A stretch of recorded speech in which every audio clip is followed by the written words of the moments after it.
Well, I wonder what video we're doing today. What makes the Phantom an iconic character? Well, the most obvious thing is, in fact, the mask. You might be wondering, why haven't I got a white one? Well, I've lost it. This was the only alternative. So, the Phantom's mask is to show, well, beauty. It's an alternative than his ugly mush. But the character has a major sex appeal. No, not me. I don't fancy the Phantom at all. But for women, and especially, the Phantom has a major sex appeal, as seen in these clips here. The Opera House ghost has generated a worldwide fan movement. My knees are gone. Let's put it that way. An unlikely sex symbol. Sexy. Sexy. Whenever he is on stage, the audience. He may not get the girl on stage, but to his fans, he's the ultimate male totty. Why do women flock towards this character? One, the mystery of it all. What's behind the mask? And with the mysterious character, he almost is like a bad boy. Well, yes, he's a bad guy because he kills a bunch of people, manipulates a teenager into thinking that he is her dead father. I'm getting the word. Does commit acts of arson, if you count when he's like throwing fireballs and shit. And yes, he does kill a lot of people with a chandelier crash. And yes, he does kidnap Christine. And yes, he does try and attempt murder on Raoul. He let him go in the end. He has that character arc. Devil take the hindmost. No! With Phantom's character arc as well, well, he loses because he don't get the girl and he ends up, you know, probably dying alone. Unless you count Love Never Dies, which technically, if I'm talking about the Phantom, I might have to include Love Never Dies. But it doesn't do the character justice in Love Never Dies. But then again, he still is mysterious in Love Never Dies. He still has that badass moment. I think that's it with Phantom. He has the badass moments. When you have the moments such as the All I Ask You reprise. And by the way, we're talking about when he's sitting on the angel. That whole bloody horse bollocks. Oh, I hate it. I hate the horse. I hate it so much. Because it's so The angel, when he's up there. And the lightning comes. Oh my god. That everything about that screams main character energy. Screams aura. He's the most badass person in the room. When he walks into the room, everyone stays silent. And I'm not even just talking about Michael Crawford, when he always stayed in character and scared the absolute out of all the rest of the cast members. You would be told, Michael wants to see you in his dressing room after the show.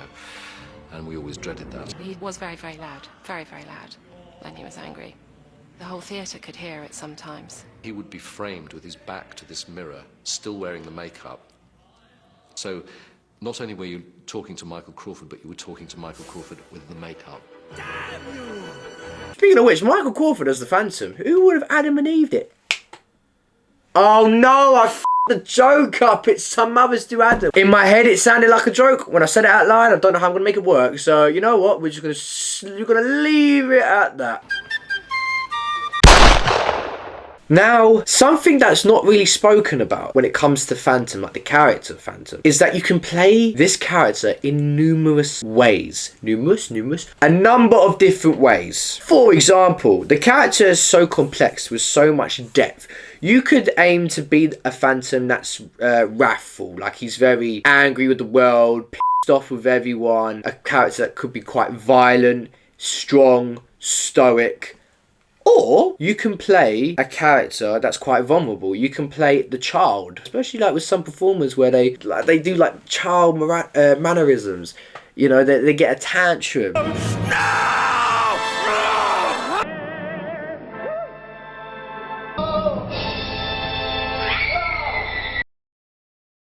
You can also play the Phantom as the monster, the kind of ghost of the Phantom. When the Phantom is played to be more ghost and monster-like, I think Michael Crawford does the best job at that. I think Hugh Panaro does a good job at the child version. I think Ramin Karimloo, I always get his name wrong. You know, Ramin, he plays the Phantom as like a child as well. In terms of like the powerful side of Phantom, like a stoic, violent, aggressive Phantom, a lot of this comes down to voice as well, but I would say Anthony Warlow, Norm Lewis, Ben Lewis, a lot of Lewises in Phantom. They play a much more elder type of Phantom. 10 years old. With Raph as well and Violent, you've got Gerard Butler, who I'd say is more Raph. What was his name? Jerome Roch? Oh god, it's gonna bug me, his name. Jerome... Oh no, Notch? Oh what's his name? What is his name? Oh yeah, that's his name. I'm gonna butcher this. Geronimo Rauch. I'm so sorry. Geronimo Rauch. Geronimo! F off, did I just say that by accident? Geronimo Rauch. I was just taking the piss. I think that's actually how you pronounce it. I would say, let me know in the comments how you pronounce it. You're just going to send me his name. Yes, Geronimo Rauch plays a brilliant, wrathful, violent Phantom. So yeah, this character has a lot of multi-layers to him. You've got the monster, the child, the artiste, and obviously, of course, the angel of music. And being the angel of music, it must be noted that the Phantom has a good ass voice on him, but it's a voice with purpose. Because the title, The Phantom of the Opera, one may assume the Phantom is a very operatic singer. However, when you watch the show, the Phantom's style of singing is not opera. In the show, there are many characters such as Carlotta, Piangi, and they all sing very operatic style, very big, very loud, very extravagant. Phantom, as a character, is ultimately challenging opera throughout this whole show, just because he can sing the song unconventionally. In my latest video, where I looked at Ramin's performances of Musical Tonight, he doesn't just do vibrato, he does a whole wide range of things, even at some points just speaking. Touch me. Trust me. So I just want to make that clear. The Phantom is representative of musical theatre, hence why people go to watch Phantom for the Phantom. He's iconic. He is their voice. Musical theatre fans, granted, you may like opera as well, but for me, I'm not the biggest fan of opera. So when I go to see, and Phantom of the Opera is my favourite musical. So when I go to see Phantom, I am waiting to see the Phantom. It's called Phantom. We are going to see Phantom. Phantom is our release. The show is our release, and the character is the show. Phantom of the Opera is there. But the character as well is very relatable. Well, to a lot of people. For example, he don't get the girl in the end, she leaves him. Granted, we've not all been very isolated and put down a sewer, but there are characteristics of Phantom we can all relate to. Jealousy being one of them. And I feel like the Phantom himself wants to be seen as beautiful. Hence why everything he does, minus the killing, is beautiful. His layer, beautiful to look at. It's a sewer and he makes it look better than my house. Like, come on. Like, his music he composes, beautiful. The way he even styles himself is beautiful. The only thing that isn't beautiful is his heart, which I know is so cheesy to say. Although, like we said, he has a character arc where he lets them go, but he's a flawed character. He's a villain we like to get behind. You could not live with your own failure. Where did that bring you? Back to me. And the Phantom experiences love for the first time, you know, and that's what makes him beautiful. Because he's a character that's flawed, he's a villain that we can sort of sympathise with. So when he falls in love for the first time, and then he has moments of jealousy, which turns to anger, which turns to hate, which turns to suffering, we understand, we don't hate him. We don't hate this villain. And he is a villain because he's written to be a villain, but he's a villain that we feel sorry for. He's a villain that essentially a lot of people come out of the theatre in tears. I was moved to tears at times. For how moving it was and how moving the story is.